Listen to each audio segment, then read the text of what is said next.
بسم اللہ الرحمن الرحیم۔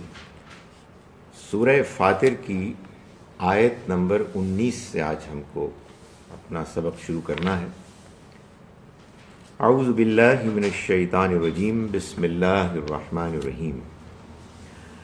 وما یستوی الاعمی والبصیر، اور اندھے اور دیکھنے والے، آنکھیں رکھنے والے برابر نہیں ہو سکتے۔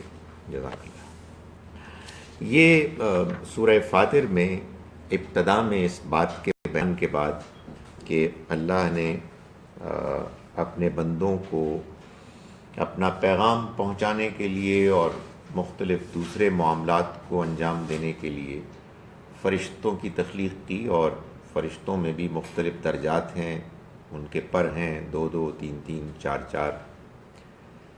یہ خاص طور پر اس لیے بھی بیان کرنا ضروری ٹھہرا کہ مشرکین مکہ فرشتوں کو پوجتے تھے، اللہ کی بیٹیاں انہوں نے ان کو قرار دے دیا، اور ان سے یہ توقع رکھتے تھے کہ وہ ان کے کام آئیں گی۔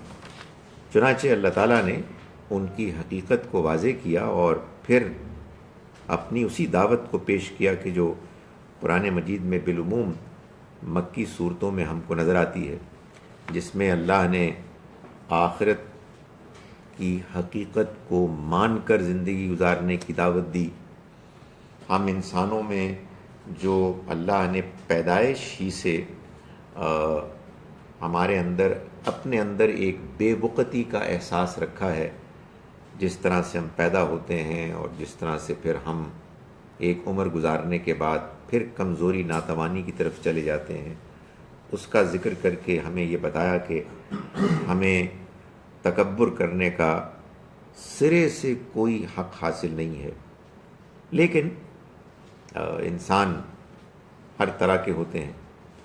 اللہ تعالیٰ نے یہ بات بھی واضح کی کہ یہ جو لوگ شرک کرتے ہیں، ان کے پاس شرک کے لیے کوئی دلیل ثبوت نہیں ہے، نہ اس دنیا میں کائنات میں، یعنی جس کو آپ کہتے ہیں آفاق میں، اور نہ خود ان کے اپنے اندر باطن میں۔ اور یہ کہا کہ دیکھو تم سب محتاج ہو اللہ کے آگے، اور اللہ بے نیاز ہے، اسے تمہاری نیکی کی کوئی ضرورت نہیں ہے۔ اگر تم نہیں اس کے پیغام کو اہمیت دیتے تو وہ تمہیں اٹھا کے لے جائے گا اور کسی اور کو تمہاری جگہ پر لے آئے گا، اور یہ اس کے لیے کوئی مشکل نہیں ہے۔ ساتھ ہی ساتھ یہ بات بھی واضح کی کہ دیکھو جس دنیا میں تم کو جانا ہے حساب کتاب کے لیے، اس میں کوئی کسی کے کام نہیں آئے گا، چاہے کوئی بہت ایک دوسرے کے قریبی رشتہ دار ہی کیوں نہ ہو۔ اس وجہ سے یہ بتایا گیا کہ اگر لوگ اس پیغام کو مانیں گے تو وہ وہی ہیں کہ جو اللہ سے بن دیکھے ڈرنے والے ہیں اور نماز کا اہتمام کرنے والے ہیں۔ یہی سمجھداری کا رویہ ہے۔ اب جو ہم آیات پڑھ رہے ہیں، اس میں گویا کہ نبی اکرم صلی اللہ علیہ وسلم کو تسلی دی جا رہی ہے، آپ کو سمجھایا جا رہا ہے۔ یہ مضمون قرآن مجید میں جتنا زیادہ بیان ہوا ہے، اس سے یہ معلوم ہوتا ہے کہ یہ کتنا اہم مضمون ہے، کہ یہ بات سمجھائی جائے کہ دیکھو یہ دنیا کی زندگی ایک حقیقی امتحان ہے۔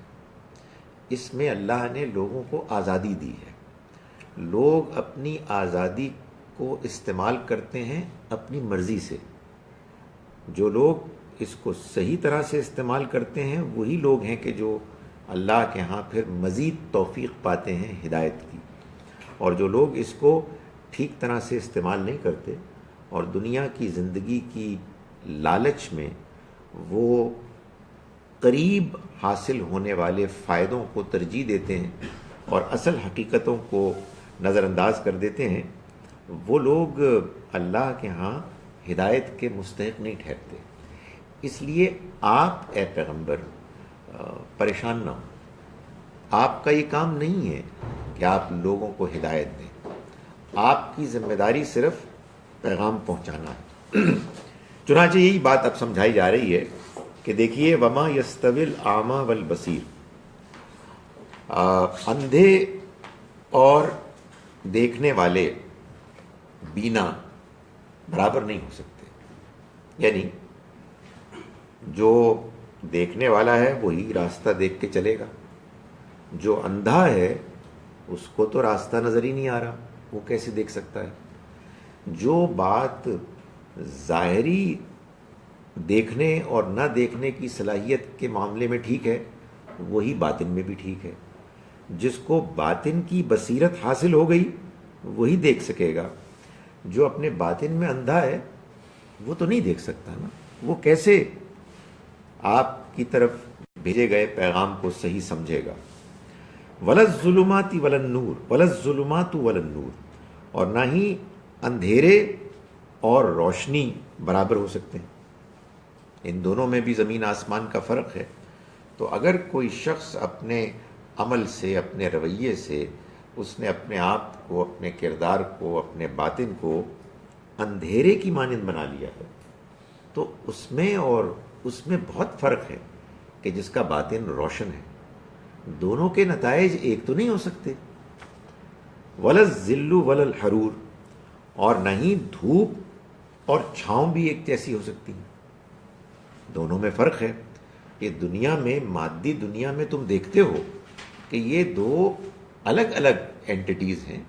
ان میں جیسے نتائج مادی زندگی میں فرق ہیں ویسے ہی اخلاقی، عقلی، روحانی زندگی میں بھی فرق ہے. فرمایا کہ وما یستوی الاحیاء ولا الاموات، اور نہ زندہ اور مردہ ایک جیسے ہو سکتے. یعنی یہ سب مثالیں اس لیے دی کہ یہ بات سمجھ میں آ جائے کہ اللہ کے پیغمبر صلی اللہ علیہ وسلم کے مخاطبین، آپ کے ایڈریسیز جن کو آپ پیغام پہنچا رہے ہیں، وہ ایک طرح کے نہیں ہیں. اس لیے ان سے ایک طرح کے نتائج کی بھی توقع نہیں کرنی چاہیے. فرمایا کہ ان اللہ یسمع من یشاء، اللہ تو سناتا ہے، یعنی سننے کی توفیق دیتا ہے جن کو چاہتا ہے.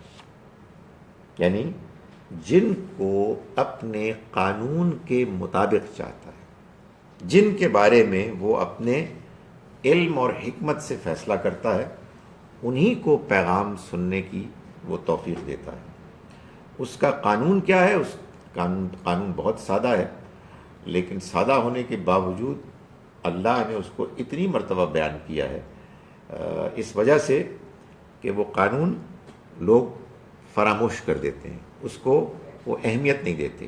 وہ قانون یہ ہے کہ اللہ نے انسان کو جو اپنی فطرت میں صلاحیتیں دی ہیں صحیح اور غلط میں فرق کرنے کی، جو لوگ اللہ کی دی ہوئی ان صلاحیتوں کو اپنی آمادگی اور اپنے اختیار سے ان کی قدر کرتے ہیں، ان کو ان کے بارے میں صحیح رویہ اختیار کرتے ہیں، ان کے اندر روشنی بڑھتی ہے، ان کے اندر صحیح بات کو ماننے کی طرف میلان زیادہ پیدا ہو جاتا ہے.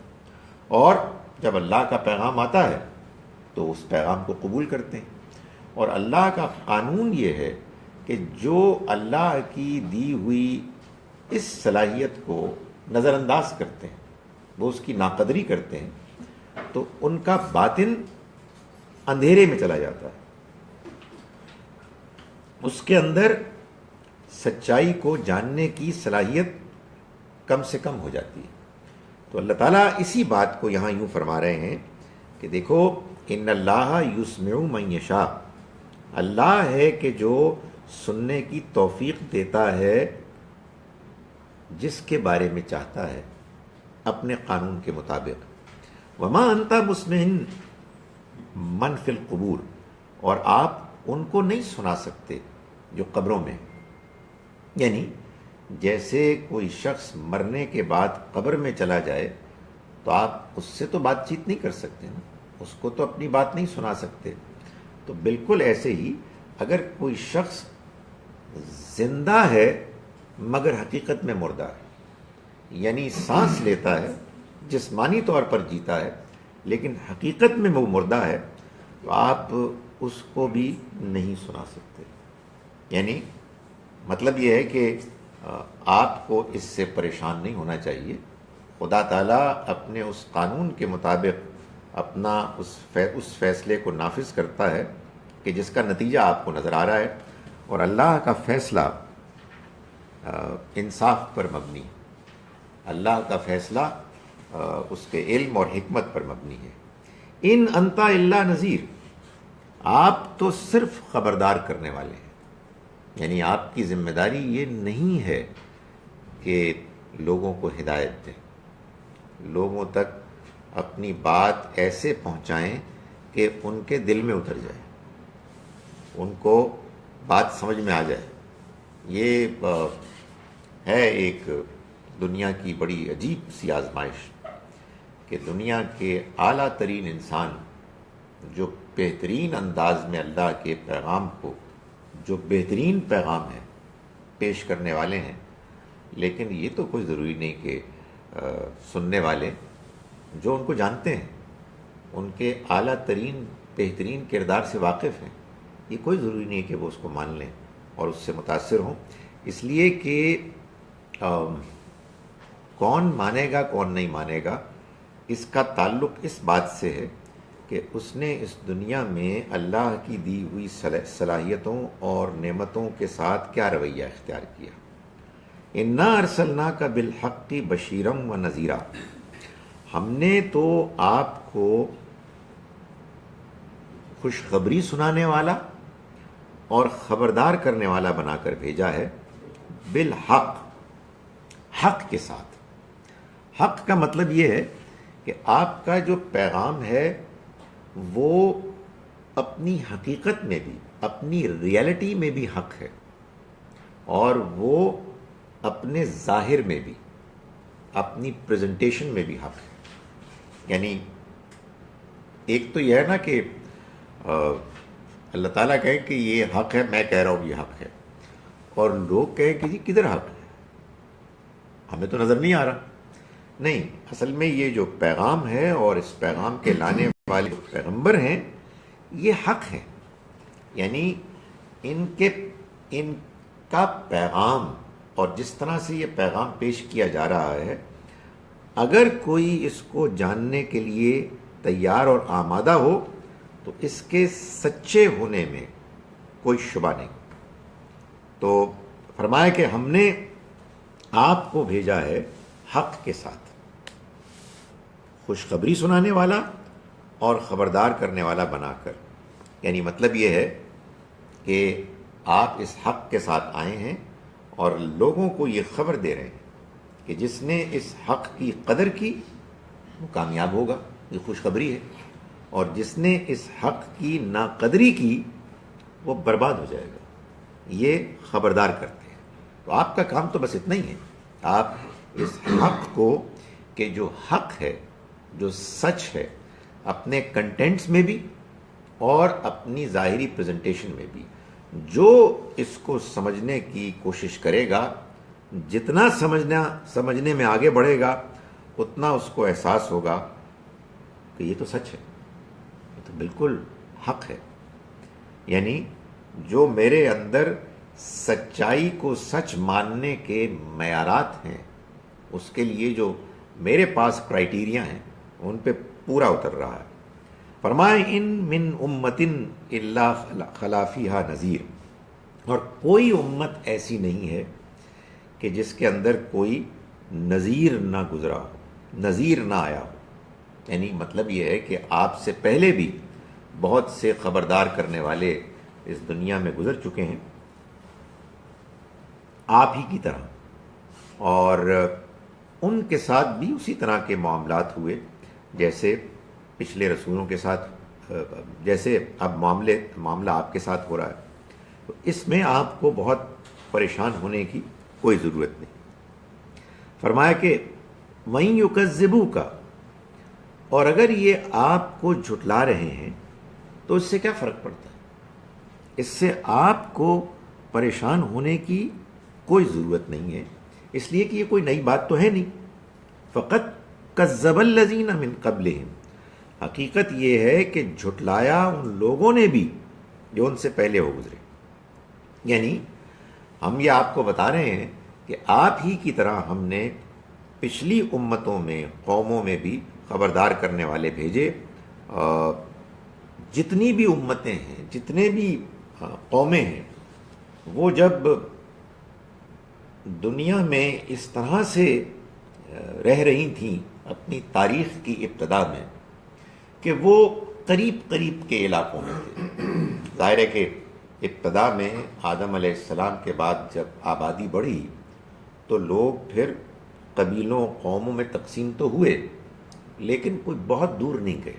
ابھی انسانی تہذیب، تمدن اور جو ذرائع ہیں کمیونیکیشن کے، ٹرانسپورٹیشن کے، وہ بہت زیادہ انہوں نے ترقی نہیں کی تھی. تو لوگ ایک خاص اس دنیا کے حصے میں، علاقے میں محدود تھے. اس زمانے میں اللہ نے جو قومیں تھیں، جن قوموں نے کہ پھر بعد میں ہجرت کر کے مختلف علاقوں کو آباد کیا، ان میں ہر ایک میں ایک خبردار کرنے والا آیا.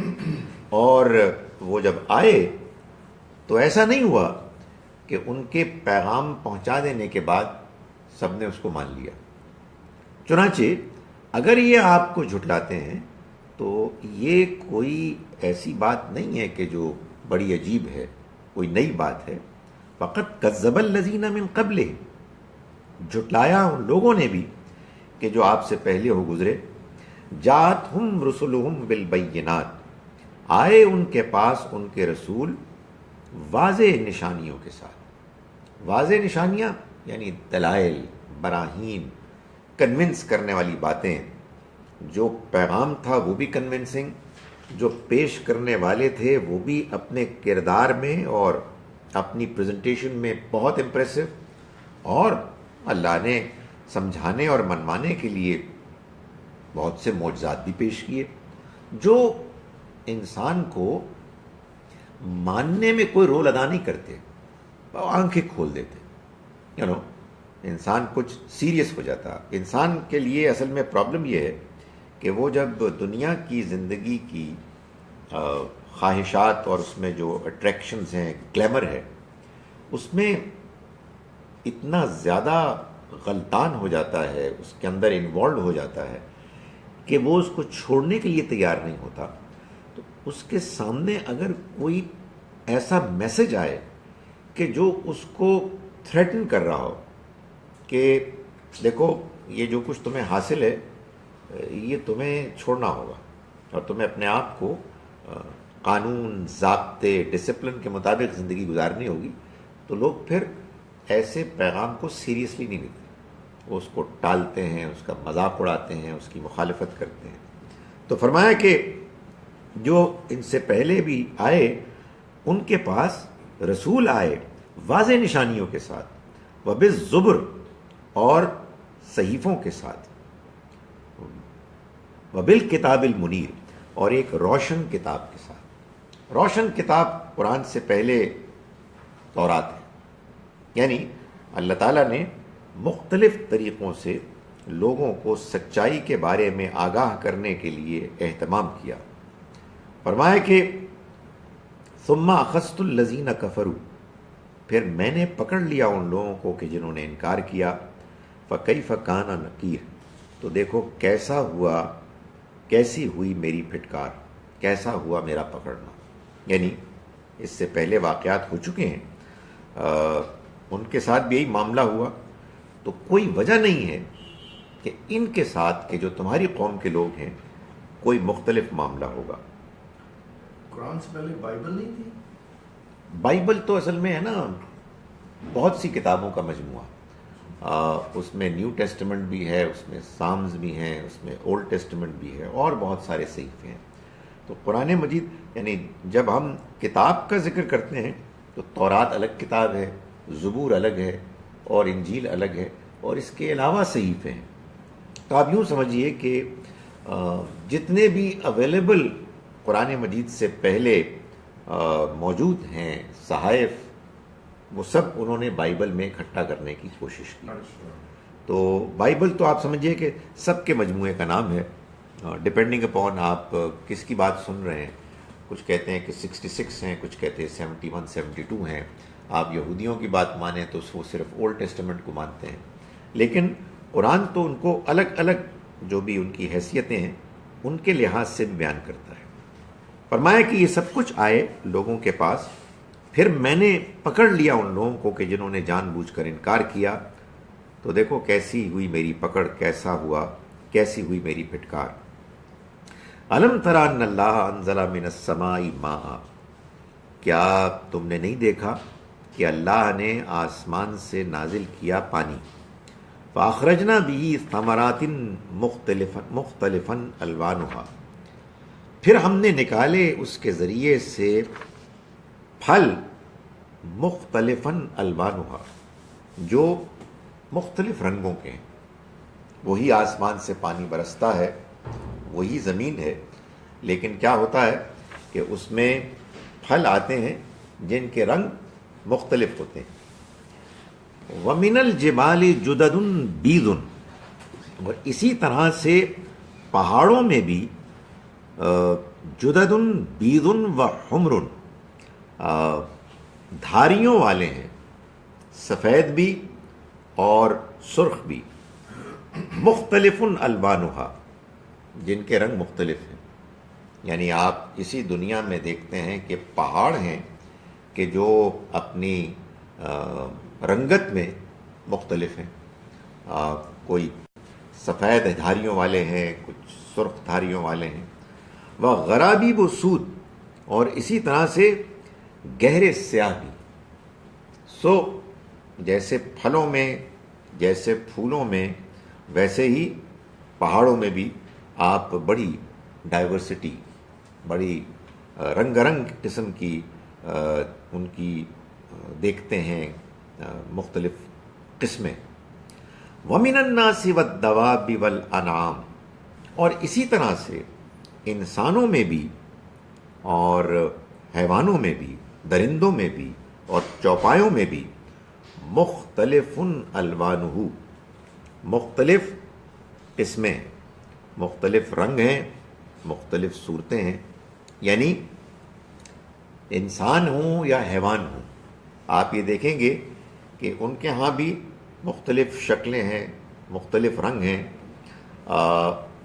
یہ تو ہوا انسان کا اور حیوانوں کا وہ پہلو کہ جس میں کوئی اختیاری نہیں ہے. ظاہر ہے کہ آپ کو اپنے رنگت پر، آپ کو اپنی شکل و صورت پر کوئی اختیار نہیں ہے، لیکن انسانوں کی ایک شخصیت بھی ہوتی ہے. انسان کی شخصیت میں البتہ اس کو بہت کچھ اختیار ہے. انسان جیسے بیہیو کرتا ہے، جیسے وہ مختلف سچویشنز میں رسپونڈ کرتا ہے، اس کے لحاظ سے پھر اس کی شخصیت پر اس کے اثرات ہوتے ہیں. تو اللہ تعالیٰ یہ توجہ دلا رہا ہے کہ دیکھو یہ سب ایک طرح کے نہیں ہوتے. انسانوں میں بھی، حیوانوں میں، چوپایوں میں مختلف رنگ ہیں، مختلف صورتیں ہیں، مختلف کردار ہیں. اسی طرح سے یعنی مطلب یہ ہے کہ تم کیسے توقع کرتے ہو کہ سب کا رویہ ایک طرح کا ہوگا، سب ایک ہی طرح سے رسپونڈ کریں گے. نہیں، یہ مختلف قسم کے لوگ ہیں، اس لیے ان کے ہاں پیغام کے پہنچنے کے نتیجے میں جو رسپانس ہوگا وہ مختلف ہوگا. ہم دنیا میں آج جب پیغمبر موجود نہیں ہیں تو کسی کے بارے میں کوئی حتمی بات نہیں کہہ سکتے. حقیقت یہ ہے کہ پیغمبروں کی موجودگی میں بھی کوئی حتمی بات نہیں کہی جا سکتی، اس لیے کہ کون کس موقع پر کیا رویہ اختیار کرے گا کچھ خبر نہیں. کون خالد بن ولید اپنے آپ کو بدل دے گا نہیں جان سکتے آپ.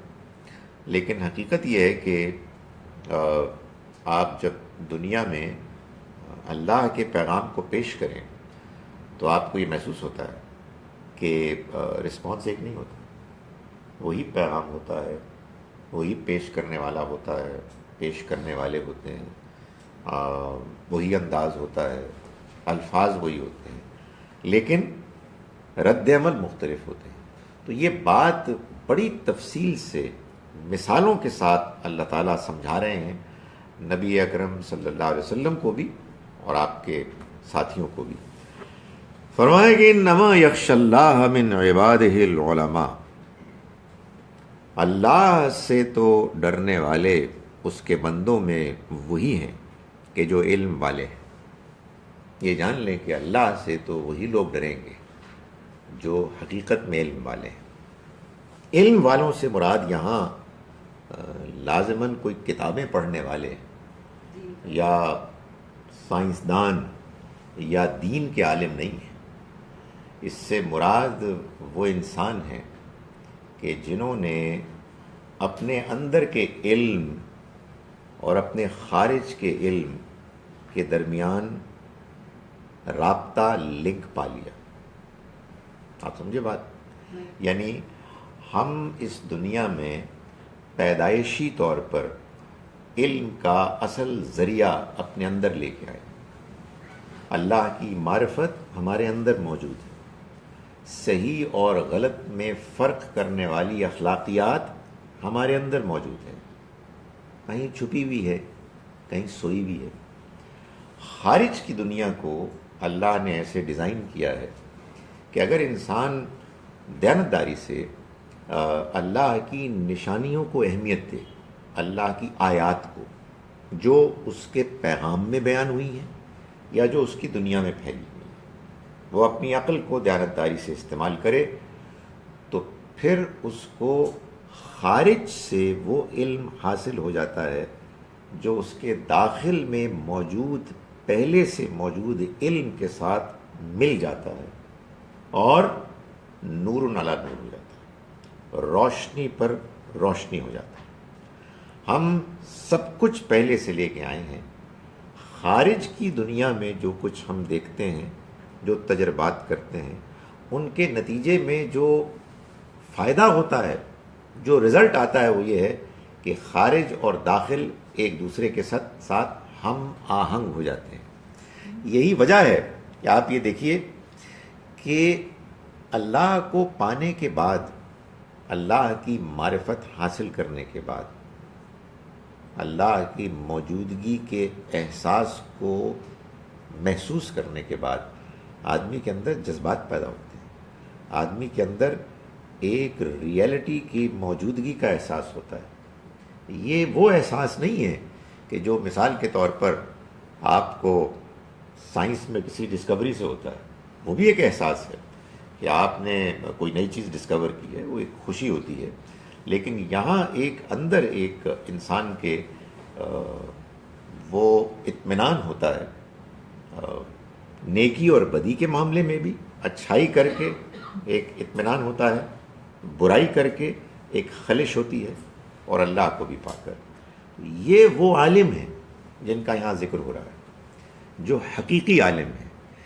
ان علماء کے لیے کوئی ضروری نہیں ہے کہ یہ کسی درس گاہ میں جائیں. ان کے لیے کوئی ضروری نہیں ہے کہ وہ کسی کتاب کو یا کتابوں کو پڑھیں یا کسی لیبارٹری میں جائیں. یہ اصل میں وہ انسان ہیں جنہوں نے کہ اپنے داخل اور اپنے ظاہر میں جو حقیقتیں ہیں ان کے درمیان جو ریلیشن شپ ہے اس کو پا لیا. یہ وہ لوگ ہیں کہ جو جب کوئی حقیقت سنتے ہیں یا دیکھتے ہیں تو اس کے بارے میں سنجیدہ ہوتے ہیں. وہ حقیقت کی تہ اور گہرائی میں پہنچنے کی کوشش کرتے ہیں. ان کے لیے الفاظ زیادہ اہم نہیں ہوتے، انداز بیان زیادہ اہم نہیں ہوتا، بلکہ وہ ریالٹی زیادہ اہم ہوتی ہے جو اس کے اندر پنہا ہے. وہ مطمئن نہیں ہوتے جب تک کہ ان کو بات سمجھ میں نہ آ جائے اور بات کی حقیقت کو نہ پالیں. ان کے لیے یہ ممکن ہی نہیں ہوتا کہ اگر ان کو کوئی سچائی مل جائے تو وہ سچائی کا دامن چھوڑ دیں کسی دنیاوی لالچ کی وجہ سے یا کسی ڈر خوف کی وجہ سے. یہ وہ لوگ ہوتے ہیں کہ جن کی آنکھوں پر تعصب کی کوئی پٹیاں نہیں ہوتی. وہ تو اصل میں جاننا چاہتے ہیں کہ سچائی کیا ہے.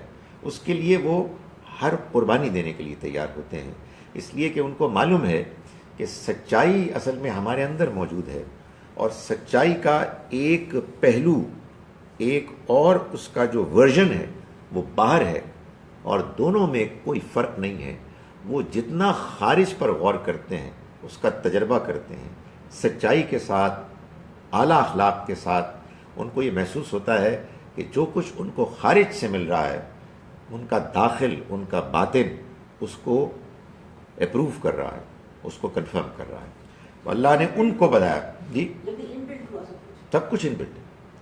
آپ کو جو آپ کے اندر باطن ملا ہے، اصل میں آپ نے یا اس کو اس کی قدر کرنی ہے یا آپ نے اس کو برباد کرنا ہے. چنانچہ قرآن مجید بار بار یہ کہتا ہے کہ جو لوگ جان بوجھ کر گناہ کرتے ہیں اور اس پر اڑ جاتے ہیں، جان بوجھ کر زیادتی کرتے ہیں اور اس کو اپنا حق سمجھتے ہیں، طریقہ بنا لیتے ہیں، وہ ظلموا انفسہم، اپنے ساتھ ظلم کرتے ہیں. ظلم نفسہ، انہوں نے اپنے ساتھ ظلم، کسی کے ساتھ ظلم نہیں کیا. انسان کسی کے ساتھ ظلم کر ہی نہیں سکتا. انسان اپنے ساتھ ظلم کرتا ہے. وہ اپنے اندر ایک بہترین انسان لے کر آیا ہے، خدا کی بہترین نعمتیں لے کے آیا ہے.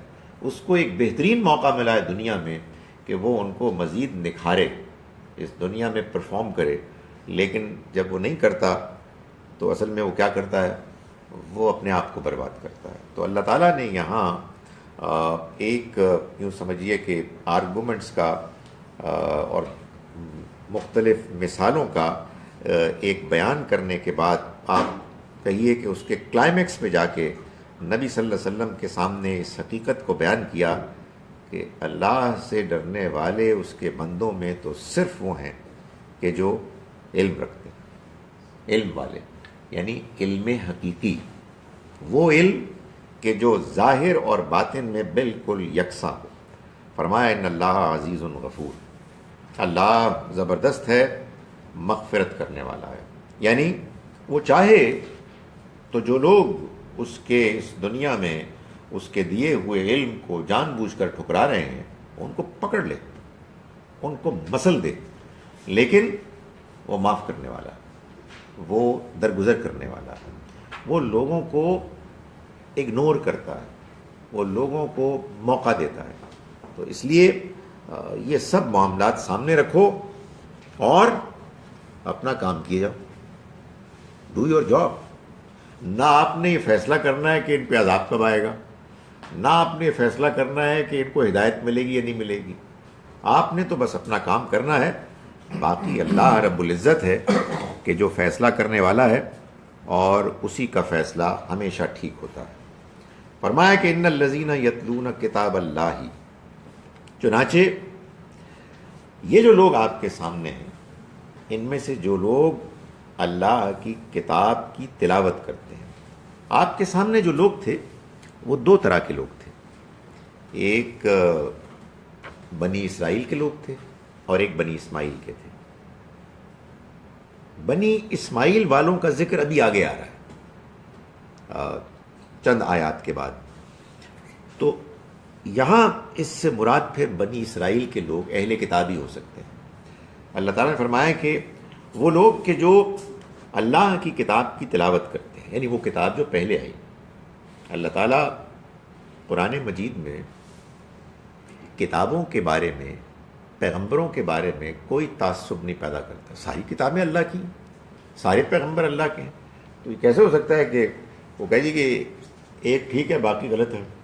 یہ تو ہو ہی نہیں سکتا. یہ تو بیوقوف قسم کے لوگ اس طرح کی باتیں کرتے ہیں. ہاں، یہ اس میں کوئی شک نہیں ہے کہ ہمیں کتابوں میں یہ ضرور دیکھنا چاہیے کہ کون سی بات ہے کہ جو ٹھیک ہے اور کس میں کہیں کوئی خرابی پیدا ہو گئی ہے.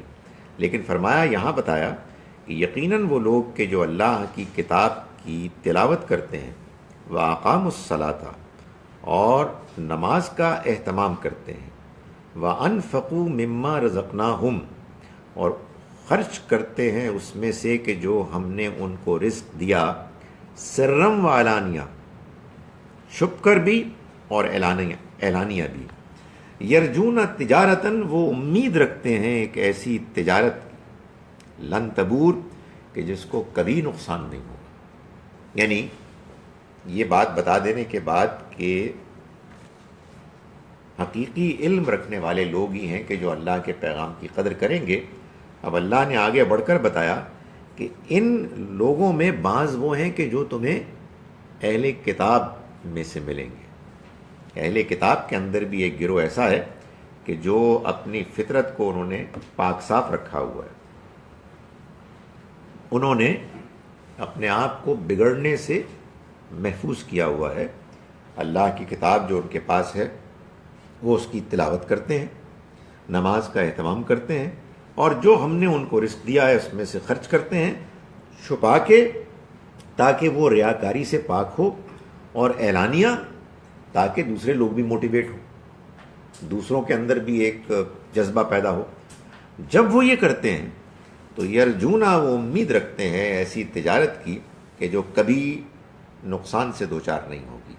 یعنی یہ ان کی ان کے رویے کی کامیابی کا اعلان بھی ہے، اور ان کے ارادے، ان کی موٹیویشن کا بیان بھی ہے کہ وہ کسی کو دکھانے کے لیے، کسی دنیاوی فائدے کے لیے نہیں کرتے، بلکہ یہ تو ان کا تو اصل میں جو سارا فوکس ہے وہ اللہ کی رضا ہے یا آخرت کی کامیابی ہے کہ جو وہ حاصل کر لیں گے۔ یہ تجارت ہے، ظاہر ہے تجارت نام ہے گیو اینڈ ٹیک کا، ایک چیز آپ دیتے ہیں اور اس کے بدلے میں کچھ حاصل کرتے ہیں۔ ہم جب بھی تجارت کرتے ہیں ہم کوشش کرتے ہیں کہ ہم کو زیادہ سے زیادہ ویلیو فار منی ملے، جتنا ہم خرچ کریں ہمیں زیادہ ویلیو ملے۔ تو یہ لوگ جو تجارت کر رہے ہیں، اللہ کے راستے میں مال خرچ کر رہے ہیں، اپنا وقت اس کی عبادت میں لگا رہے ہیں، اس کی کتاب پڑھتے ہیں، یہ ایک ایسی تجارت کر رہے ہیں کہ جس میں نقصان کا کوئی سوال ہی پیدا نہیں ہوتا۔ یہ بات تو مومن کی ہے، مسلمانوں کی، تو وہ تو مسلمان نہیں تھے، تو وہ بھی مسلمان ہی تھے۔ یعنی مسلمان اس وقت ہوتا ہے کہ جب جو اس کے ماحول میں سچائی ہے وہ اس کو مانتا ہے۔ تو ہمارے ہاں اصل میں یہ بات اس لیے مشہور ہو گئی کہ ہم نے اپنے گرد و پیش میں انہی لوگوں کو مسلمان پایا کہ جو محمد صلی اللہ علیہ وسلم کے لائے ہوئے پیغام کو مانتے ہیں، اور حقیقت بھی یہی ہے کہ آپ کے آنے کے بعد آپ ہی کا پیغام ہے کہ جو اللہ کا سچا پیغام ہے۔ مگر آپ سے پہلے جو لوگ تھے وہ اپنے اپنے زمانے کے ان پیغمبروں کو ماننے والے تھے کہ جن سے ان کا تعارف ہوا، جن کے پاس ان کی بات پہنچی۔ تو قرآن نے تو بتایا کہ یہ سارے ہی مسلم ہیں۔ یہ مسلم کا نام ابراہیم علیہ السلام نے رکھا، ہوا سماکم المسلمین۔ تو یہ جو ہیں یہود اور نصارہ اور فلاں، یہ انہوں نے اپنے نام رکھے، ان میں سے کوئی نام بھی اللہ نے نہیں رکھا۔ اللہ کا رکھا ہوا نام تو مسلم ہے، یا جو اس کے ہم مانی کوئی لفظ ان کی زبان میں تھا۔ تو یہی صفات ہیں کہ جو اللہ تعالیٰ ہمیشہ بیان کرتے ہیں ان لوگوں کی کہ جو اللہ کے پیغام کو سن کر مانتے ہیں اور اپنی زندگی کو اس کے مطابق ڈھالتے ہیں۔ فرمایا کہ لیوفیہم اجورہم، اس کا نتیجہ یہ نکلے گا کہ وہ ان کو ان کے اجر کو پورا دے دے گا۔ یعنی اللہ تعالیٰ ان کے اجر کو ان کے اس رویے کے نتیجے میں پورا ادا کر دے گا، بلکہ وَيَزِيدُهُم مِّن فَضْلِهِ، اور ان کے لیے اپنے فضل سے زیادہ بھی کرے۔ یعنی ایک تو ہے انسان کی اپنی پرفارمنس کے مقابل میں جو وہ ڈیزرو کرتا ہے وہ انعام، وہ ویلیو اس کو ملے گی، مگر اللہ مہربان ہے، وہ اپنے بندوں پر اس کے علاوہ بھی اپنی عنایات نچھاور کرے گا۔ فرمایا وَيَزِيدُهُم مِّن فَضْلِهِ إِنَّهُ غَفُورٌ شَكُورٌ، یقیناً وہ معاف کرنے والا ہے اور شکور ہے۔ شکور ہم بندوں کے لیے بھی استعمال ہوتا ہے، شکر گزار، اور یہ جب اللہ کے لیے استعمال ہوگا تو اس کا مطلب ہے قدردان، قبول کرنے والا۔ اللہ کی طرف سے شکر کا مطلب ہے کہ کسی نے پرفارم کیا اور اللہ تعالیٰ نے اس پرفارمنس کی قدر کی، اس کی قدر افزائی ہوئی، اس کو اس نے قبول فرمایا۔ تو فرمایا کہ وہ مغفرت کرنے والا ہے اور وہ قدردانی کرنے والا ہے۔ وہ پرفارمنس کو قبول کرنے والا ہے۔ والذی اوحینا الیک من الکتاب، اور وہ کہ جس کی ہم نے وحی کی آپ کی طرف کتاب میں سے، یعنی مطلب یہ ہے کہ یہ جن لوگوں کی ہم تعریف کر رہے ہیں اہل کتاب میں سے، ہم آپ کو بتائیں کہ ایسے ہی لوگ ہیں کہ جو آپ کی بات کو بھی مانیں گے، آپ کے پیغام کو بھی یہی لوگ قبول کریں گے۔ یعنی ایسا نہیں ہے کہ ایک شخص جھوٹا ہے، جھوٹ کو پروموٹ کر رہا ہے، دنیا میں دھاندلی مچا رہا ہے، اور معلوم ہو کہ وہ اس نے اللہ کا پیغام قبول کر لیا۔ آپ کہیں گے کہ ہم تو ایسا دیکھتے ہیں، ایسے لوگ ہوتے ہیں جو اچانک اپنی زندگیاں بدل دیتے ہیں۔ بھائی میں آپ کو ایک اصول بتا رہا ہوں، آپ کو اگر اس اصول کی خلاف ورزی عملی زندگی میں نظر آئے تو آپ اس اصول کی طرف توجہ فرمائیں۔ یعنی مطلب یہ ہے کہ اگر آپ کو بظاہر ایسا لگے کہ ایک شخص تھا کہ جو آپ کی نگاہ میں برا آدمی تھا، اور وہ پھر اچانک اللہ کی توفیق سے نیک ہو گیا، تو وہ اصل میں برا نہیں تھا۔ ہم لوگوں کے ظاہر کو دیکھتے ہیں اور بعض اوقات دھوکہ کھا جاتے ہیں۔ کسی آدمی کو جو دل میں اچھا ہے، کسی وجہ سے برائی میں پھنس گیا ہے، بری صحبت میں پھنس گیا، لوگوں کے ساتھ اس نے بھی برے کام کرنے شروع کر دیے، دل میں پچھتاتا ہے، بے چین رہتا ہے۔ آپ کو کیا معلوم؟ اور آپ کو کیا معلوم ہے کہ جن لوگوں نے اپنی شکلیں کچھ بظاہر نیک نظر آنے کے لیے بنائی ہوئی ہیں ڈیفرنٹ، اور وہ کچھ نیکی کے کام کرتے ہیں، وہ اصل میں ٹھیک ہیں؟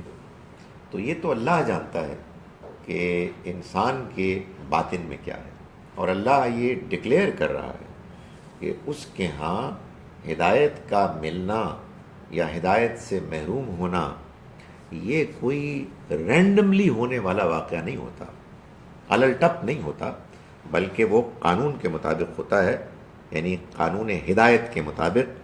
تو فرمایا کہ یہ جو لوگ ہیں ان کے بارے میں جو ہم نے آپ کو بتایا، یہی لوگ ہیں کہ جو اس دعوت کو بھی قبول کریں گے، اور والذی اوحینا الیک، ہم نے جو کتاب الیک من الکتاب، ہم نے جو آپ پر نازل کی کتاب، هو الحق، وہی حق ہے، مصدقا لما بین یدی، وہ تصدیق کرتی ہے، یعنی مصداق ہے اس کی جو اس سے پہلے موجود ہے۔ یہ دونوں ایک ہی بات ہے۔ تصدیق کرنے کا ایک مطلب تو یہ ہے کہ آپ کہیں کہ تورات اللہ کی کتاب ہے، انجیل اللہ کی کتاب ہے، یہ تصدیق ہے، یہ تو ہے ہی، لیکن اس کا یہاں کیا بیان؟ یعنی اس بیان کا یہ مقصد نہیں ہے کہ دیکھو یہودیوں اور دیکھو نصرانیوں، عیسائیوں، یار ہم تمہاری کتاب کو مان رہے ہیں تو ہماری کتاب کو کیوں نہیں مان رہے؟ یہ مطلب نہیں ہے کہ قرآن ان کی کتابوں کی تصدیق کر رہا ہے اور ان کو کہہ رہا ہے کہ یار ہماری بھی مان لو پلیز، یہ مطلب نہیں ہے۔ یعنی قرآن مجید ان کی کتابوں کی تصدیق کر رہا ہے، کیسے؟ مصداق بن کر۔ مصداق کا مطلب ہوتا ہے کہ جو پیشنگوئی کی گئی اس کے مطابق بن کے آنا۔ چنانچہ پچھلی کتابوں میں ایک بعد میں آنے والے پیغمبر کی پیشنگوئیاں موجود ہیں، ایک بعد میں آنے والی کتاب کی پیشنگوئیاں موجود ہیں۔ اس کتاب نے اور ان پیغمبر نے آ کر ان کتابوں کی پیشنگوئیوں کی تصدیق کر دی کہ وہ پیشنگوئیاں ٹھیک تھیں، ان پیشنگوئیوں کا مصداق بن کر۔ تو یہ اصل میں گویا کہ نبی اکرم صلی اللہ علیہ وسلم کی اور قرآن مجید کی سچائی کی ایک بہت بڑی دلیل جو قرآن نے بار بار بیان کی ہے، یہ اس کا بیان ہے۔ اور یہ بتایا کہ یہ جو پچھلے کتابوں کے ماننے والے لوگ ہیں، یہ جب آپ کو دیکھیں گے تو آپ کو ایسے پہچانیں گے جیسے اپنے بیٹوں کو پہچانتے ہیں، یہ مانے بغیر رہیں گے ہی نہیں، اس لیے کہ یہ سچے لوگ ہیں، انہوں نے پہلے بھی جو سچائی ان کے پاس موجود تھی اس کو قبول کیا۔ فرمایا ان اللہ بعبادہ لخبیر بصیر، اللہ اپنے بندوں کے بارے میں باخبر ہے اور وہ ان کو دیکھنے والا ہے. یعنی مطلب یہ ہے کہ ان سے غیر متعلق نہیں ہے، وہ ان کے پل پل کی خبر رکھتا ہے. یہ نہ سمجھو کہ تمہارے اوپر جو بیت رہی ہے تم اکیلے ہو، کوئی اور نہیں جانتا، وہ جانتا ہے. اس میں ایک طرح کی کچھ دھمکی بھی ہے اور تسلی بھی ہے. اس میں جو پریشانی ہے وہ یہ ہے کہ ریلی اس کو سب کچھ پتہ ہے جو میں کرتا ہوں، مارے گا یار، بڑی مشکل ہوگی. لیکن اس میں بڑا اطمینان بھی ہے کہ جو مجھ پر بیتی ہے میرا رب جانتا ہے، میں اکیلا نہیں ہوں، وہ مجھے سنبھالے گا. فرمایا کہ اللہ اپنے بندوں سے باخبر ہے، دیکھنے والا ہے، چنانچہ وہ ان احوال کو جانتا ہے جس سے ہم گزر رہے ہیں، اور اس کے نوٹس میں ہے سب کچھ. اسی کے مطابق وہ فیصلہ کرتا ہے لوگوں کے بارے میں. اس دنیا میں تو فیصلہ شاید آپ کو بہت زیادہ نظر نہیں آتا کہ کسی اچھے آدمی کو بہت بڑا کوئی محل مل جائے. اس دنیا میں تو اس کا جو فیصلہ ہوتا ہے وہ ہوتا ہے ہدایت کے ملنے یا ہدایت کے نہ ملنے. تو وہ سکون ہی، ہدایت ملتی ہے تو آدمی کو اطمینان ملتا ہے. لیکن وہاں جا کے ظاہر ہے اس کا فیصلہ اپنی مادی شکل میں بھی نمایاں ہو جائے گا. تو فرمایا کہ وہ اپنے بندوں کی خبر رکھنے والا ہے اور دیکھنے والا ہے. دو وجوہات کی بنا پر میں اس کا ترجمہ دوبارہ کر رہا ہوں. ایک وجہ تو یہ کہ ہمیشہ میں ایسے ہی کرتا ہوں، مگر تھوڑا سا جلدی میں اس لیے کر رہا ہوں کہ میں جلدی جاؤں گا. سارے کام روٹین کے مطابق ہی ہوں گے لیکن کچھ ہوپ فلی ایڈوانس میں ہو جائے. تو میں ان آیات کا ترجمہ ایک مرتبہ پھر کر رہا ہوں. بسم اللہ الرحمن الرحیم. آیت نمبر 19 سے ہم نے شروع کیا تھا، سورہ فاتر 35. Welcome back. یہ سب آپ کی فرمائش پہ ہو رہا ہے، یاد ہے آپ؟ یہ ایک ہسٹری ہے.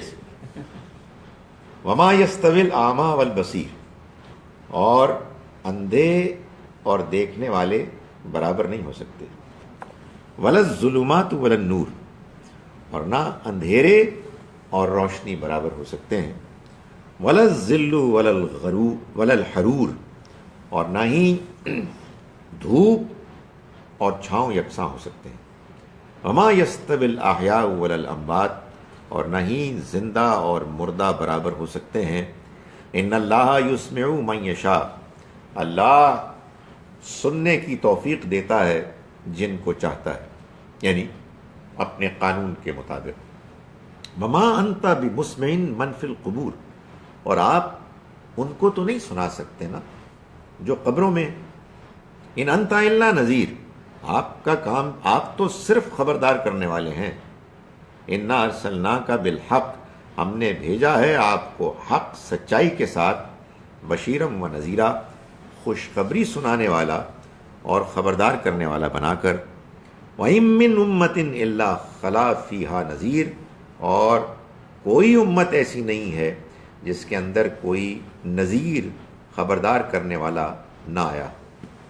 وَإِن يُكَذِّبُوكَ، چنانچہ اگر انہوں نے یہ آپ کی تکذیب کر رہے ہیں، آپ کو جھٹلا رہے ہیں، تو یہ کوئی عجیب بات نہیں ہے، یہ کوئی انوکھی بات نہیں ہے.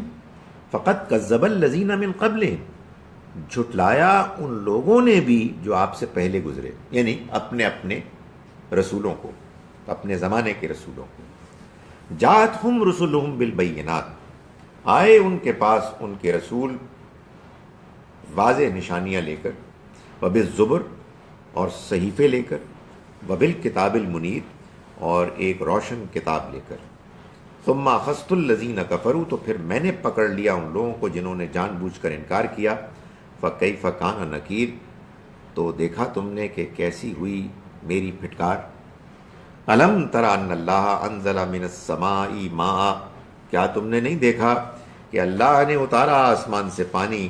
فاخرجنا به ثمرات مختلفا الوانها، پھر ہم نے نکالا اس کے ذریعے سے، ہم نے نکالے اس کے ذریعے سے پھل جو مختلف رنگوں کے ہوتے ہیں.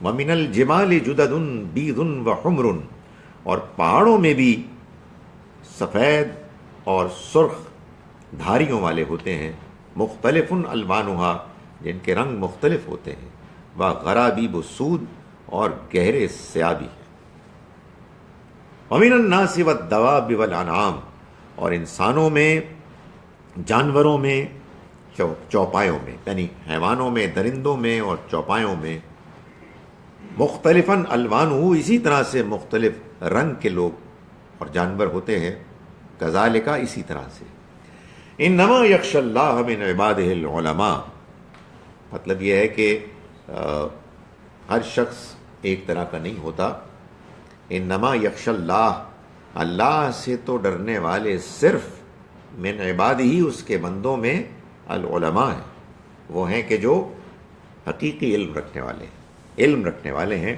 ان اللہ عزیز غفور، اللہ زبردست ہے اور مغفرت کرنے والا، درگزر کرنے والا ہے، ان الذین یتلون کتاب اللہ، یقیناً وہ لوگ کہ جو اللہ کی کتاب کی تلاوت کرتے ہیں، واقاموا الصلاۃ، اور نماز کا اہتمام کرتے ہیں، وانفقوا مما رزقناہم، اور خرچ کرتے ہیں اس میں سے کہ جو ہم نے ان کو رزق دیا، سرا وعلانیہ، چھپا کر بھی اور اعلانیہ بھی، یرجون، وہ امید رکھتے ہیں، تجارتاً، ایک ایسی تجارت کی، لن تبور، کہ جس میں کبھی نقصان نہ ہوگا، لیوفیہم اجورہم، وہ اس لیے اس نے کیا تاکہ وہ دے پورا پورا ان کو ان کا اجر، ویزیدہم من فضلہ، اور وہ مزید دے گا ان کو اپنے فضل میں سے، انہ غفور شکور، یقیناً وہ مغفرت کرنے والا ہے اور قدردانی کرنے والا ہے، قبول فرمانے والا ہے، والذی اوحینا الیک،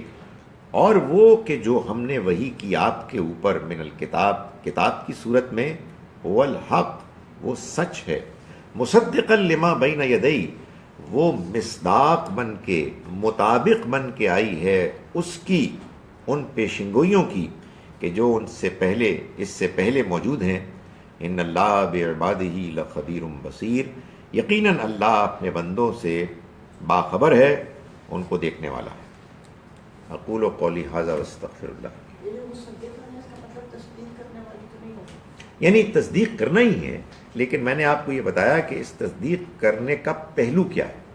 ایک پہلو تو یہ ہے کہ ہم کہیں کہ بھائی جیوز اور کرسچنز، ہم تمہاری کتاب مانتے ہیں، واٹ از یور پرابلم، تم ہماری کتاب کیوں نہیں مانتے؟ یہ اصل میں پہلو نہیں ہے۔ جو پہلو ہے وہ یہ ہے کہ تمہاری کتاب میں ابھی کچھ چیزیں ہیں کہ جن کو پورا ہونا تھا، اس کتاب نے آ کر ان پیشنگوئیوں کو پورا کر دیا ہے، اور یوں یہ کتاب تمہاری کتابوں کی تصدیق بن گئی ہے، ان کا مصداق بن کر، اس وجہ سے تمہارے لیے اس کو ماننا ضروری ہے، اس کو مانے بغیر کوئی چارہ نہیں۔ جی، یہ صحیفے جو ہے یہ کیا ہے، ہولی بک ہے یا کوئی یعنی smaller versions ہیں؟ معلوم ہوتا ہے بائبل سے بھی، قرآن کے بیان سے، اور بائبل میں تو یہ صحیفے موجود ہیں کہ پیغمبروں کے پاس چھوٹے ایسے صحیفے ہوتے ہیں، جی، یعنی کئی پیغمبروں کے صحیفے ہیں جو بائبل میں موجود ہیں۔ ہاں، وہ تو دیکھیں، وہ تو یہ ہے کہ جو پرانی وحی ہے پہلے کی، اس کے حاصل کرنے کی پھر مختلف سورسز ہیں، لیکن اگر آپ موجودہ بائبل کو بھی دیکھیں تو جونا، عزائیہ اینڈ مینی ادرز، ان کی وہ چھوٹے جو ہیں صحیفے وہ موجود ہیں، اور اس کی طرف ریفر کیا ہے قرآن نے۔ اس لیے چوپائی کیا ہوتا ہے؟ آپ دیکھیں، دو طرح کے جانور ہیں، ایک وہ ہیں کہ جو درندے ہیں، اور ایک وہ ہیں کہ جو گائے، بھینس، بھیڑ، بکری، جن کو ہم عام طور پر کھاتے بھی ہیں، جو طرح کے ڈومیسٹک ہیں، ہمارے لیے استعمال میں آتے ہیں۔ تو یہ ظاہر ہے کہ دونوں ہی ہمارے بیان میں تو عام طور پر جانور ہیں، ایک درندے ہیں اور ایک وہ ہیں کہ جو چوپائے ہیں، یعنی جی۔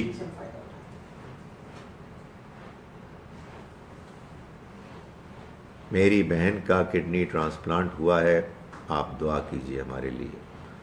اللہ تعالیٰ ان کو صحت یاب کرے، اللہ تعالیٰ ان کے لیے آسانی کرے، ان کے اس آپریشن کو کامیاب کرے، سبھی لوگوں کو کہ جن کو بیماریاں ہیں، تکالیف ہیں، اللہ تعالیٰ ان کی مدد فرمائے۔ پڑھ لوں یہاں سے؟ جی رزق ہوتا ہے، جی فرمائیں۔ ان الذین یتلون کتاب مضارع کا صیغہ ہے، جی تو مضارع کا صیغہ تو یا تو حال ہے یا مستقبل ہے، تو وہ لوگ تو حضور صلی اللہ علیہ وسلم کی زندگی میں سامنے موجود تھے، تو پھر تو وہ ایمان لا کے وہ یہ کرتے ہیں۔ دیکھیں، گزارش یہ ہے کہ یہ بات کہ وہ کتاب پڑھ رہے تھے تو ایمان لا کے پڑھ رہے تھے، ایسا نہیں ہوتا کہ کوئی دعوت سامنے آتی ہے تو سب لوگ اچانک مان لیتے ہیں، ایک پروسیس ہوتا ہے۔ آج کے دور میں بھی آپ دیکھیں، جب کہ کمیونیکیشن اتنے زیادہ بڑھ گئے ہیں، بہتر ہو گئے ہیں، لوگ ٹائم لیتے ہیں، ہر ایک کی اپنی ایک سپیڈ ہوتی ہے، سوچنے کا، ریئیکٹ کرنے کا ایک انداز ہوتا ہے، تو وہ لوگ تورات پڑھ رہے تھے اور یہاں قرآن نے ان کا اچھا بیان کر کے، ان کی تعریف کر کے ان کو انکریج کیا ہے۔ یعنی اچھے لوگ تھے، جی رہتے ہوئے بھی اچھے لوگ تھے، ابھی مسلمان نہیں ہوئے تھے، لیکن وہ اپنی کتاب پڑھ رہے تھے، ان کی خصوصیات یہی تھی، اور ان کے لیے قرآن کے آ جانے کے بعد قرآن کے ساتھ جو تعلق ہے اس کو اسٹیبلش کرنے میں کوئی مشکل ہی نہیں ہوئی۔ اچھا، یہ جو اس زمانے میں یہودی مسلمان ہوئے ہیں، تو ایک ہی جب بھی کوئی تفسیر ہم پڑھتے ہیں وہ عبداللہ بن سلام کا ذکر آتے اور ساتھ میں وغیرہ لکھ دیتے ہیں، تو ان کے پاس صرف ایک ہی نام ہے؟ نہیں، عدی ابن حاتم بھی جی، لیکن آئی ایم شیور کہ نام زیادہ ہیں، یہ لوگ نمایاں ہو گئے۔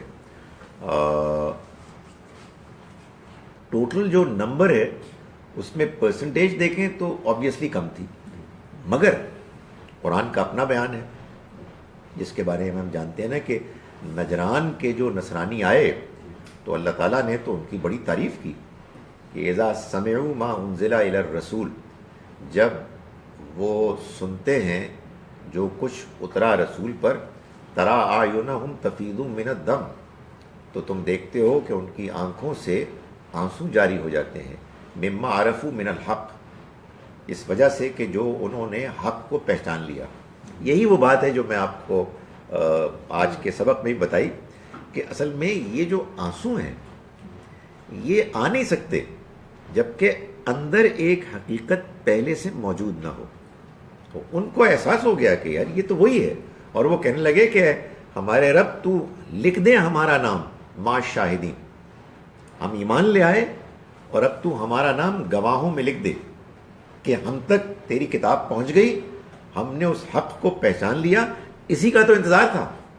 لیکن پھر بھی مباہلے کی نوبت آئی، وہ دوسرے طرح کے لوگ تھے، یعنی اسی گروپ میں تھے۔ لیکن میں اسی لیے کہتا ہوں، وہ مجھے آج کسی نے سوال کیا کہ بھائی وہ یہ جو حدیث ہے فرقوں والی 72-73، اس کا کیا مطلب ہے؟ میں نے کہا جی میں اپنے علم کی کمی کا اعتراف کرتا ہوں، مجھے اس کا کبھی مطلب سمجھ میں نہیں آیا۔ میرے خیال میں ہر فرقے میں اچھے لوگ بھی ہوتے ہیں، برے لوگ بھی ہوتے ہیں، یہ ہو ہی نہیں سکتا۔ خدا تعالیٰ نے جس طرح سے دنیا بنائی ہے اس میں تقسیم یہی ہے۔ یہ تو دنیا کی تاریخ میں چند ایسے موقع آئے ہیں، چند، آپ اگر اس فگر کو مان لیں جو حدیث میں آئی ہے تو 313 ایسے موقع آئے ہیں کہ جب اللہ کے رسول آئے انہوں نے بات کو آخری حد تک واضح کر دیا، اس کے بعد نیک لوگ ان کے ساتھ ہو گئے، برے لوگ الگ ہو گئے، بروں پر عذاب آ گیا، نیک لوگوں کو اللہ نے نجات دے دی۔ دنیا میں تو بس یہ چند موقع ایسے آئے ہیں، ورنہ ہر جگہ اچھے بھی لوگ ہیں، برے بھی لوگ ہیں، خاندانوں کے اندر بھی، قبیلوں کے اندر بھی، قوموں کے اندر بھی، فرقوں کے اندر بھی۔ بریلویوں میں اچھے بریلوی بھی ہیں، برے بریلوی بھی ہیں، دیوبندیوں میں اچھے دیوبندی بھی ہیں، برے دیوبندی بھی ہیں۔ یہی اہل حدیثوں کا حال ہے، یہی شیعوں کا حال ہے، یہ ہو نہیں سکتا۔ سو ظاہر ہے کہ اہل کتاب میں اچھے اہل کتاب بھی تھے، برے اہل کتاب بھی تھے۔ یہ پوچھتے ہیں جناب، میں کبھی کبھی کچھ خطرناک کلپس بھیجنے کی غلطی کرتا ہوں، اس پہ پھر لوگ مجھ کو پکڑتے ہیں. انہوں نے کہا جی کہ my question is about one of your videos where you claim prophet ابراہم's father was a polytheist.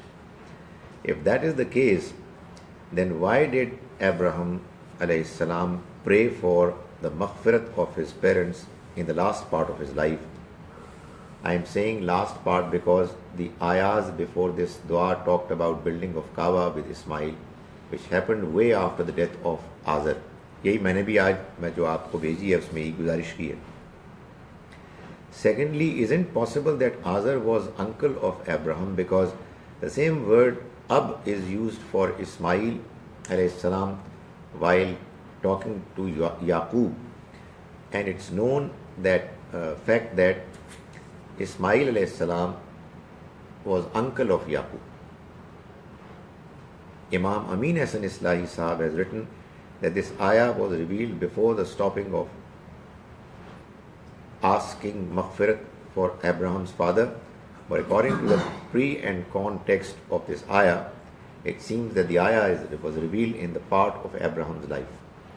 دیکھیے گزارش یہ ہے کہ دوسرے سوال کا تو جواب یہ ہے کہ قرآن مجید عربی مبین میں ہے، یعنی قرآن مجید کی جو عربی ہے اس میں جو الفاظ ہیں ان کے معنی وہی ہیں کہ جو اس زمانے میں اس کے معنی مشہور تھے. اگر قرآن مجید کے الفاظ میں معنی وہ بھی مانے جانے لگیں کہ جو ریئر ہے، بلکہ ریئر بھی نہیں ہے. بھائی بات یہ ہے کہ کبھی انسان عزت احترام میں یا محبت میں کسی چچا کو ابا بھی کہہ سکتا ہے، لیکن اس کے نتیجے میں چچا ابا نہیں بن جاتے. یہ بس لفظ کبھی استعمال ہو گیا اس مقصد کے لیے. ہم بھی جب باپ ابا والد کہتے ہیں تو اس سے مراد ایک خاص شخصیت ہے جس کے علاوہ کوئی اور نہیں ہے. اگر ہماری بھی زبان میں یہ لفظ معلوم ہو کہ ایک بزرگ کے لیے بھی آ جاتا ہے تو یہ کنفیوژن ہو گیا. تو قرآن بالکل واضح ہے. رہی آپ کی یہ بات کہ اسماعیل علیہ السلام کے لیے یہ استعمال ہوا ہے، تو وہاں لفظ اب نہیں آبا ہے، وہ جمع ہے. آبا و اجداد میں تو آ جاتے ہیں، چچا بھی آ جائیں گے اور دادا کے بھائی بھی آ جائیں گے، وہ آبا ہیں. لفظ ابن قرآن کہہ رہا ہے ابراہیم علیہ السلام کے والد کے لیے، یعنی ابراہیم علیہ السلام کے ابن آزر کو کہہ رہا ہے، اور آپ کہیں جی وہ چچا ہے اس لیے کہ اس سے ہماری تفسیر ٹھیک ہو جاتی ہے. نہیں، آپ کی تفسیر ٹھیک ہو جائے گی. قرآن مجید کی سچائی، حقانیت، اس کا آخری حد تک کرائیٹیرین ہونا وہ مشتبہ ہو جائے گا. تو یہ نہیں ہو سکتا. دیکھیے گزارش یہ ہے، میں نے جو آج ہی کلپ بھیجی اور وہ اسی انڈرسٹینڈنگ سے انسپائرڈ ہے کہ اللہ نے اپنے بندے کو روکا کہ تم نے اپنے باپ کے لیے اب دعا نہیں کرنی. یہ قرآن میں بیان ہوا. باپ بت پرست تھے اور بت بناتے بھی تھے. ان کے اوپر، قوم کے اوپر عذاب بھی آیا. یہ قرآن کی ایک آیت جو سورہ توبہ میں اس سے معلوم ہوتا ہے. اور یہ بات بھی بالکل صحیح کہہ رہے ہیں آپ کہ ابراہیم علیہ السلام نے دعا جاری رکھی، رب اغفر لی ولی والدیہ، اے رب تو مجھے بھی معاف کر دے اور میرے والدین کو بھی، وللمومنین اور اہل ایمان کو بھی، یوم یقوم الحساب، جب حساب کتاب ہو. ان سب کو آپ نے ریکنسائل کرنا ہے. میں نے یہ دیکھا ہے کہ یہ مجھے بڑا تجربہ ہوتا ہے اور آج پھر ہوا ہے کہ لوگ کیا کرتے ہیں، آپ کی بات سنتے ہیں اور اگر ان کو آپ کی بات نئی بات لگتی ہے جو ان کی سنی ہوئی بات سے مختلف ہے تو کہتے ہیں غلط ہے. پھٹ سے کہیں گے کہ بات غلط ہے. ایک صاحب نے تبصرہ لکھا کہ انہوں نے دلائل استعمال کیے ہیں ایک غلط بات کو ثابت کرنے کے لیے. یہ تمیز اور تہذیب کی گفتگو میں یہ الفاظ نہیں بولنے چاہیے. آپ کہیں مجھے آپ سے اختلاف ہے، آپ کہیں مجھے آپ کی دلیل کمزور لگ رہی ہے اور میری بات یہ ہے. اصل میں کیا ہوتا ہے ہمارے ہاں دینی پریزنٹیشن میں لوگ ایسے بات کرتے ہیں کہ یہ بلیک ہے یہ وائٹ ہے، اور پھر اس کو جذباتی انداز میں بیان کرتے ہیں اور پھر یہ کہتے ہیں ہمارا عقیدہ ہے. سو میں گزارش کروں کہ ان تمام پہلوؤں کو، فیکٹس کو اگر آپ سامنے رکھیں تو جو بات سامنے آتی ہے وہ یہ ہے کہ اللہ نے ابراہیم علیہ السلام کو یہ کہا کہ تم ہجرت کر کے چلے جاؤ. یہ بات معلوم ہو گئی کہ ان کے والد مشرک تھے، اس وجہ سے ان کو سزا بھی ہوئی.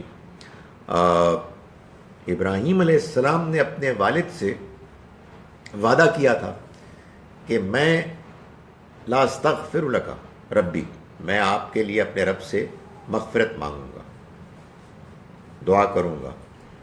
معلوم ہوتا ہے کہ اللہ تعالیٰ نے ان کے اس بیان کی قدر کی، اس کو یہ اہمیت دی کہ اگرچہ کہ وہ بہت پہلے سزا پا چکے تھے، لیکن ابراہیم نے ایک عرصے تک ان کے لیے دعا کی اور پھر ایک موقع پر جا کے اللہ تعالیٰ نے ان کو روک لیا.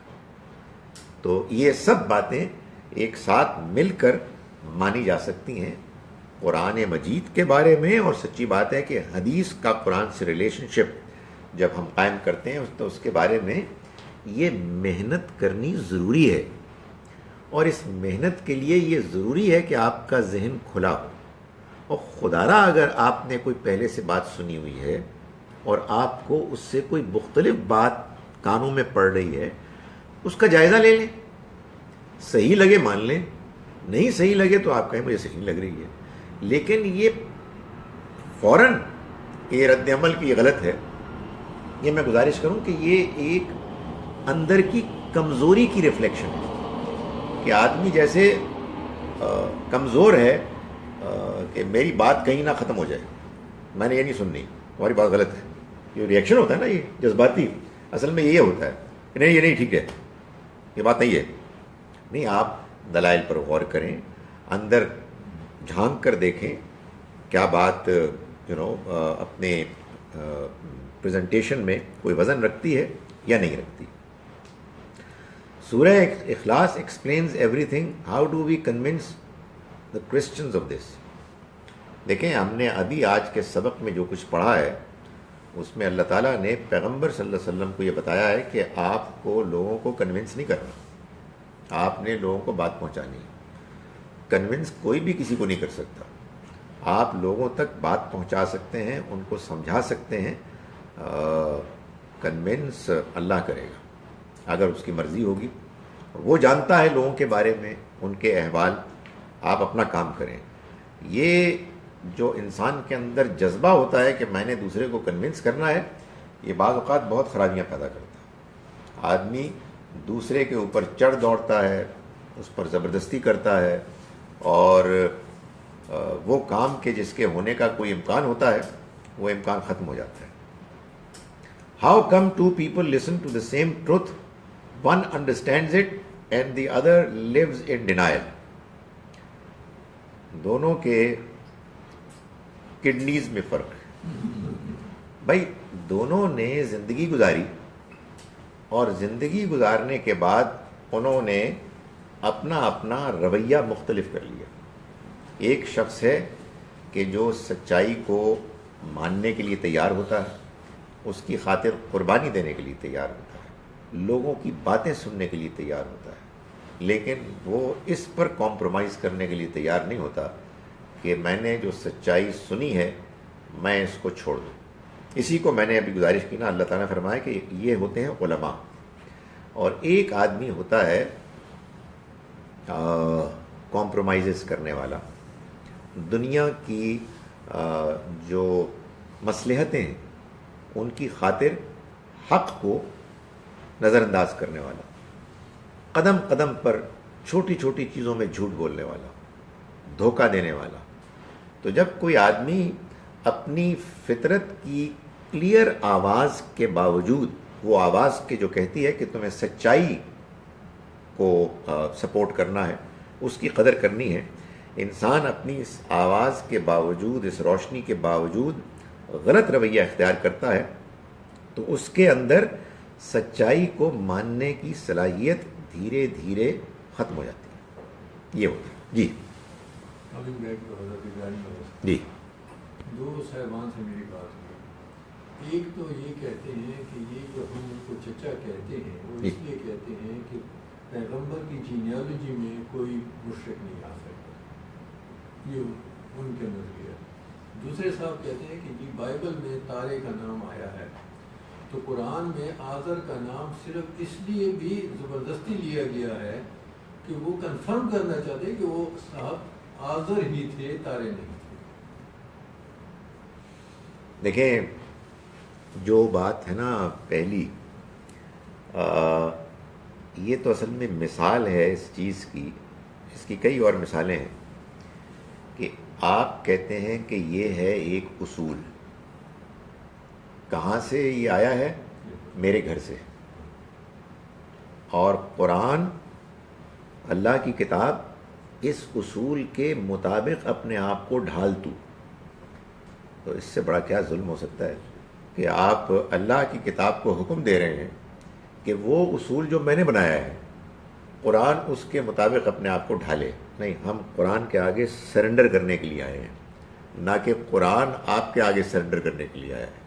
آپ نے اپنے گھر سے ایک اصول بنایا، بھائی اس اصول کے مطابق پھر مثال کے طور پر نوح علیہ السلام کا بیٹا کیسے الگ ہو گیا، یعنی اس کے لیے بھی کچھ کہہ دیں گے کہ مشرک نہیں تھا، کافر تھا، پتہ نہیں کیا کہیں گے.